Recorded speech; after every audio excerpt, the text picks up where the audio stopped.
tayo nag-pump down ng ating aircon.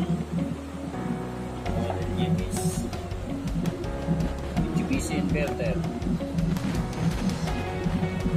So grabe na kasi ang dumi nito kaya tinanggal ko.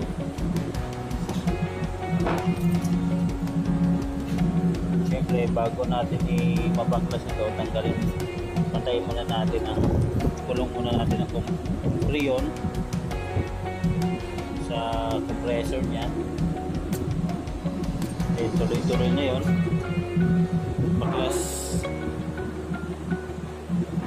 Baklas kapit. So luminis siya ng konti. Ang hindi lang naman talaga kailangan nito is yung board. Luminis na siya. Yan. Ayan yung board niya. So may kakabit ko na lang to para magamit na agad.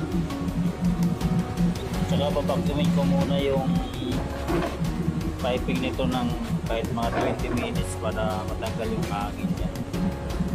So yun lang mga ka-repair. Salamat sa mga support na nyo. Peace out.